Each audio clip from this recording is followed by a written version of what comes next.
On today's episode of Identity, we revisit a chat with Luvuyo Mandela. We experience the beauty of classical Indian dancing. In our APPenning segment, we review a women's health app and a thought-provoking spiritual movie. And we wrap up the show with the sounds of Indwe. I am an individual with an imagination. My inner faith illuminates innovations. In a space with infinite inspiration, I was born free from all incarceration. Incredible, living infallibly, intelligent, outshine with my inner being. This is me, impeccable as ever been. I am you, you are me. This is my identity.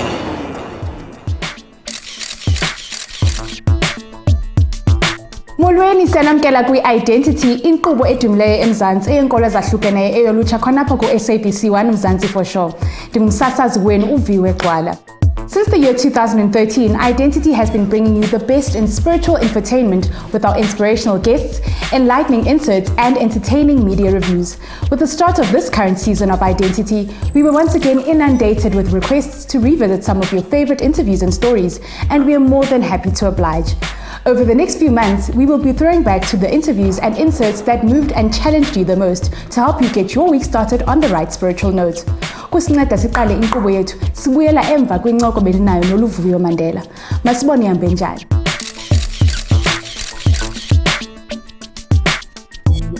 Luvuyo Mandela is a social entrepreneur passionate about young youth development and youth empowerment. Luvuyo is dedicated to building collaborative relationships between institutions and their stakeholders. He believes in the power of collective effort and unlocking synergies through a variety of mediums. Luvuyo, thank you so much for joining us on Identity. Thank you very much for having me. First things first, I just want to find out about your upbringing. You know, how was it being a young Luvuyo? It was very interesting. I mean, born and raised in Durban, spent a fair amount of time in Makaya. Okay. I grew up with my grandparents, which are north of Zolo, which is a bit north of Mthatha. Right. So in the Eastern Cape, then moved to Durban and stayed in Claremont, Logish Yakwazulu, right next to Pinetown. And life was just interesting. For a fair amount of time, we weren't allowed actually saying that we were Mandelas growing up in Claremont because of the fear. It wasn't necessarily as eminent at that point in time, but the fear of being a Xhosa growing up in a Zulu area during the later parts of apartheid, but it was quite interesting. And I was about to ask you, Vele, when it comes to you know, you love your samp and you love your meat, and in that town, in that part of Durban, it must be totally different. When it comes to, you know, youth empowerment, how did that come about? Youth empowerment it's something that just made sense to me. You know, Ekaya Ingele, it was always about helping out any neighbors that needed some kind of help. So you're Luso Ekai. Okay. And if any one of our neighbors was sick, it was that begrudging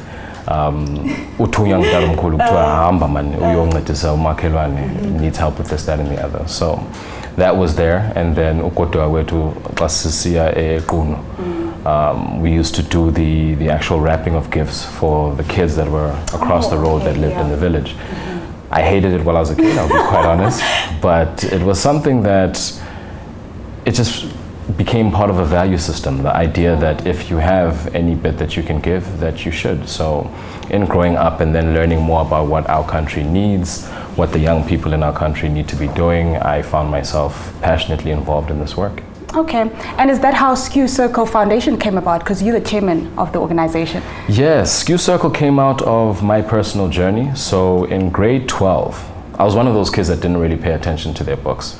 Which is so unlike you. Yes. Which is not something that I'll advocate. Yeah. But growing up, I was a basketball guy. You know, if you couldn't find me, you'd find me on the basketball court. And my grade 12 year, I got a scholarship to go to the US. And the condition was that I needed to repeat my grade 11 and 12. So I took the basketball scholarship and quite honestly ran away from my finals because I saw my trials exams and I realized those results weren't going to get me into a good school. Yeah. So this was an opportunity to actually have a second take and get to redo my academic side of schooling a lot better and concentrate. So repeated in a school in Charlottesville, Virginia in the US. and then continued my undergrad while I was there.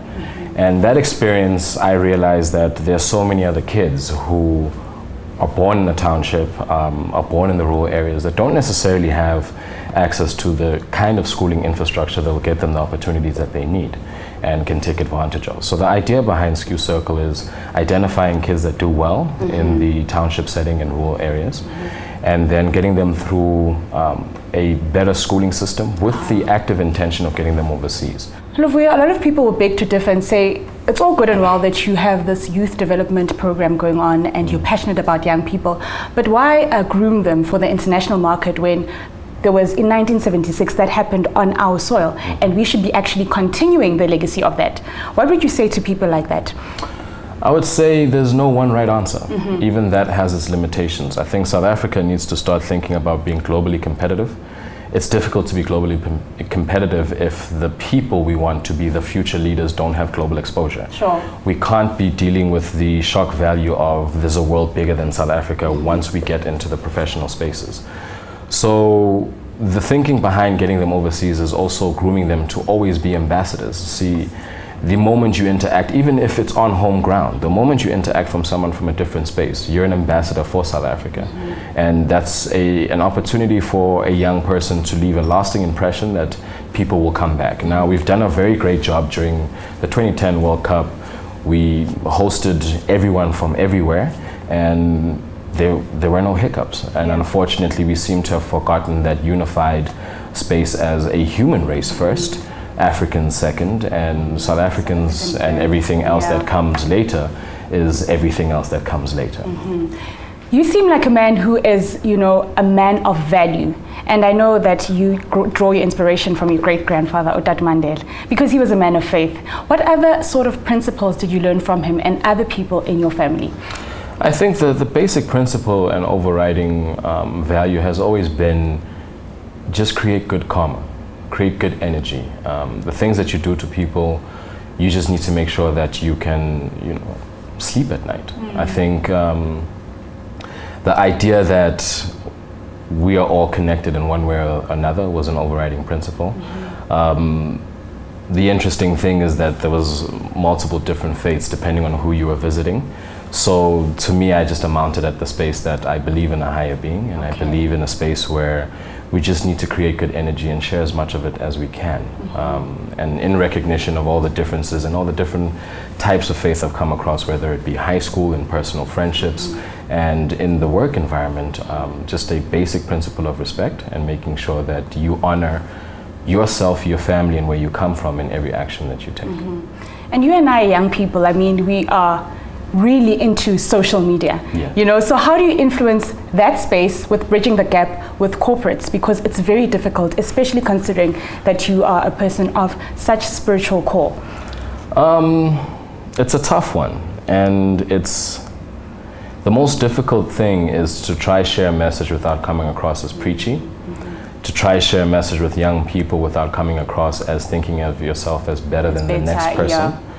And I've realized over the last 6 years that I've been back in South Africa that it's just a matter of being myself, and if an opportunity arises where I can share in earnest, where it doesn't sound like a campaign, then I'll do so. If there's luckily a campaign that I can get involved in, then of course joining that and sharing my experiences and my thoughts with like-minded people. And I know you jump right in because campaigns are your thing. Okay, so we have a one-word game quickly to play. Please answer as honestly as possible, and please stick to it being one word. Okay. I know that's a bit of something for you as a philosopher, but just one word for me. Okay, cool. If you were elected mayor of your city, what would your first improvement be? Sure. Infrastructure. Okay. If you're a wrestler, what would your name be? Eighth Wonder. How do you give back to the community? My time and whatever values I can share with people that will give me an audience. When was the last time you laughed until you cried? Last night. Oh, really? Yeah. Okay. And sports cars or sneakers? Sneakers. I think you would have opted for sports cars. Thank you so much, Luvuyo, for joining us on Identity today and inspiring us. Thank you very much, and thank you for hosting, and keep doing your amazing work. Now that's how you kick off a throwback episode. Luvuyo is certainly an inspiration to young people from all walks of life. The Identity team is proud to have hosted a young man of his caliber in our coffee shop. Lixesha lekhefu, xa sibuya sibela kumcimbi omhle womdaniso wamandiya kwibali lethu lanamhlanje. Ningasuki kuloo ndawo.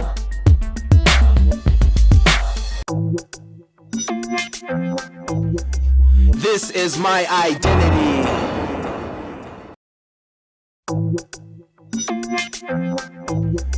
This is my identity. Welcome back to Identity with me, Viwe Gxwala, right here on SABC Mzansians. Thank you for staying tuned. South Africa has a rich tapestry of religions and cultures, and the Identity team prides itself on bringing you stories that help you understand and celebrate the different practices that make up our rainbow nation. Today we take a look at the graceful Indian dance form known as Bharatanatyam. Take a look at this culturally enriching showcase. This is my identity. The Natya Anjali Dance School, in collaboration with the Shriti Laya Music School, hosted a Bharatanatyam dance concert in Sandton, Johannesburg. Ragas and Rhythms is a showcase of their students' journey into the divine arts, displaying their talents and capabilities. I began learning the art of Bharatanatyam since the age of 4, and I started the school, Natya Anjali, 17 years ago. I teach mainly Bharatanatyam, that's the basis, that's the foundation of our teaching. Bharatanatyam is mainly about expression, and when we express ourselves in Bharatanatyam, we express it through our costume, through our makeup, through our body movements, and obviously also through our hand gestures. And every piece of jewelry that a dancer wears has a significance. If I could give you an example, the headpiece that you see that they wear, it's called a thale samam. And the thale samam, the significance behind it is to emphasize the line of the forehead. Then together with that, you use another 2 pieces on your head, Surya Chandran, that is the sun and the moon, and the significance behind that is beauty and grace has descended upon the dancer. Then we move down to the Mangamala. The Mangamala it prevents pulmonary disorders. We wear bangles to protect our wrists. We wear rings to encourage generosity. We wear an udayanam to keep the spinal cord straight, and we wear bells to give strength to our ankles. The hand gestures, everything has a different meaning, but when we do a piece that is like a padam or a bhajan, that is where we are expressing bhakti or devotion. So our hand gesture there lends something different. This could mean smile, that is a bird, and it moves on.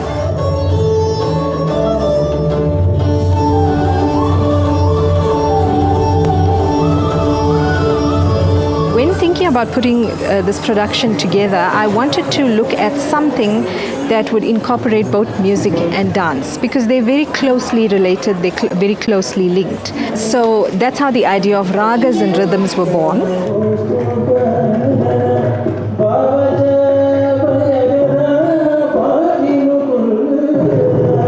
I've chosen to work with the Natya Anjali Dance Academy because I find that the girls enjoy themselves, and you don't really find that a lot in certain things that youngsters do these days. And it's close to our hearts, culture is close to our hearts, Hinduism is close to our hearts, and you can really see that the girls express their feelings and emotions through dance.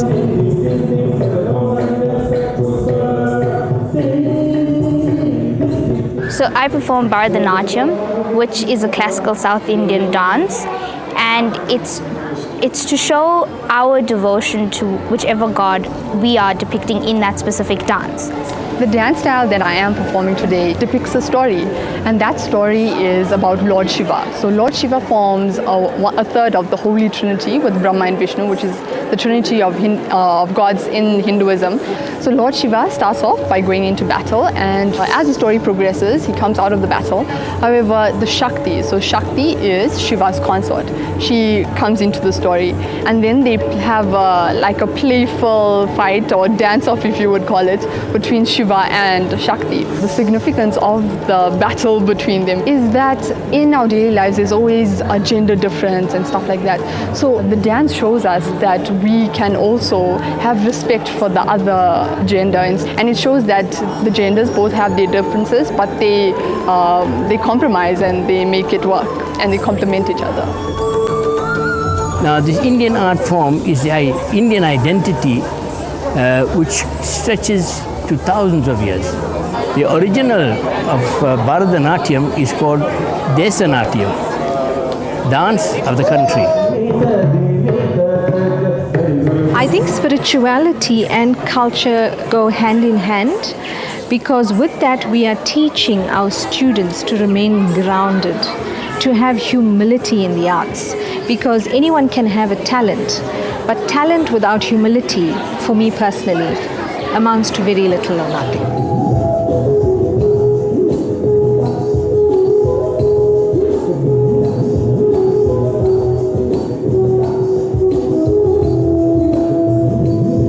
Some of the important lessons that they learn is definitely discipline. Responsibility is definitely one. You know, just being on time for dance lessons, being at rehearsals, practicing. I think that really helps them with their lifestyle.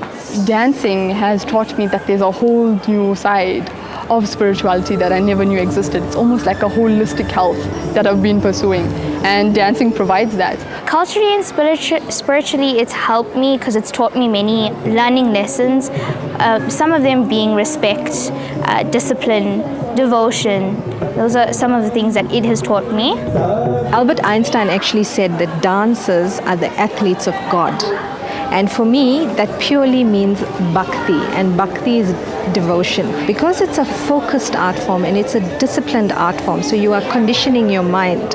So you must have that connection to God, and you must have that connection to the love of dance so that it will come through when you dance.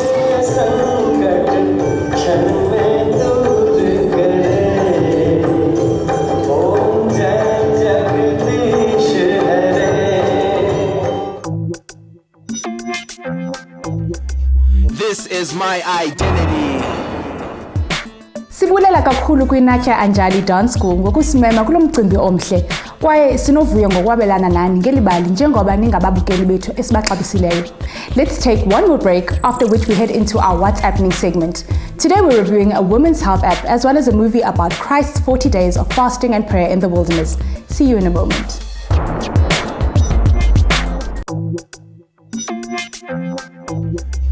This is my identity.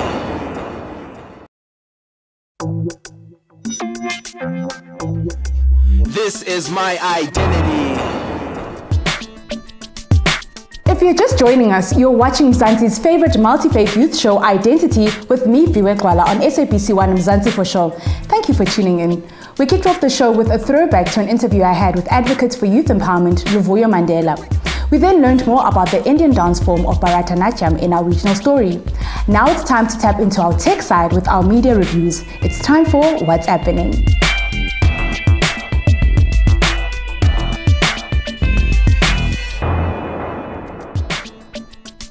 From education, entertainment, health, and spiritual edification, technology has made a lot of things more convenient and more accessible for modern society. Today's app is geared towards women and their health and aims to make it easier to access research-based health tips on the go. It's called 52 Weeks for Women's Health. If you're looking to improve your awareness when it comes to your health, then the 52 Weeks for Women's Health app is definitely for you. The app has 52 alphabetical health topics, one for each week of the year, and aims to promote healthy lifestyles by offering practical strategies for women to use in their everyday lives. Created by the National Institute of Health and the Office of Research on Women's Health, this app can be used as a guide for women who are interested in being more hands-on when it comes to their health. This health app includes features such as My Health Stats, which help keep track of your different personal health-related information such as your medication, medical conditions, disabilities, and allergies. You also have the option to document your daily thoughts and occurrences using the Journal feature. Other key features include a My Favorites option, which helps you easily compile and save your favorite health topics for easy reference, as well as a My Goals option, which helps you set personal, business, or health goals and track your personal progress. Get clued up on women's health matters and work your way towards maintaining a healthier lifestyle with the help of the 52 Weeks for Women's Health app. Definitely a handy app to help keep one's health in check. Now on to our next review. It's a different take on the story of Jesus Christ's 40 days and nights of fasting and prayer in the wilderness. It's called Last Days in the Desert. Check it out. How long have you been out here, holy man? Since the last full moon, maybe a little longer. The desert is ruthless. Strips you of your vanities. Inspired by the biblical story of Jesus and the 40 days and nights he spent in the wilderness, Last Days in the Desert is a film based on an imagined chapter from the Bible that tells of the challenges that Christ possibly faced during a period of fasting and prayer. The movie shows how Jesus comes face to face with the devil and begins to question his divinity, his destiny and his relationship with the Father, and it's interwoven with an encounter that Jesus has with the family living in the desert. These things he expects of you. Do you think anyone will care? A man of 1,000 years from now? Have you found what you were looking for? No, but I'll stay. Starring Ewan McGregor as Jesus and the Devil, and with supporting roles played by Irish actor Kieran Hines and Israeli actress Ayelet Zurer, Last Days in the Desert is sure to serve as a thought-provoking conversation starter. There is only me.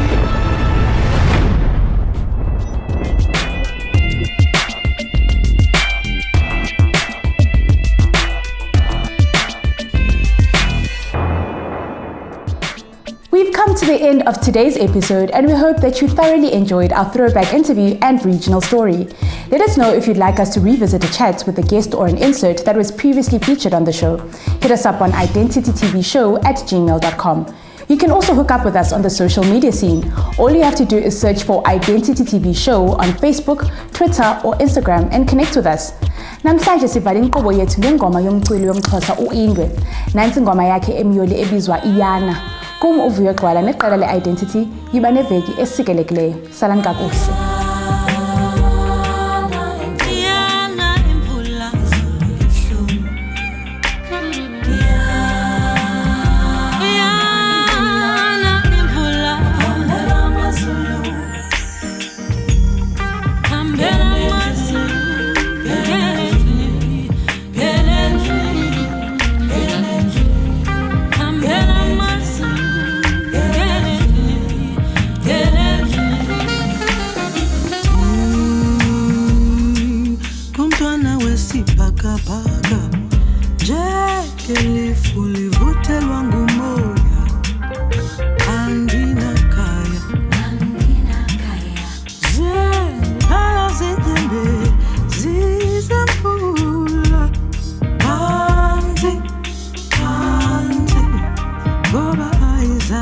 Zimbabwe.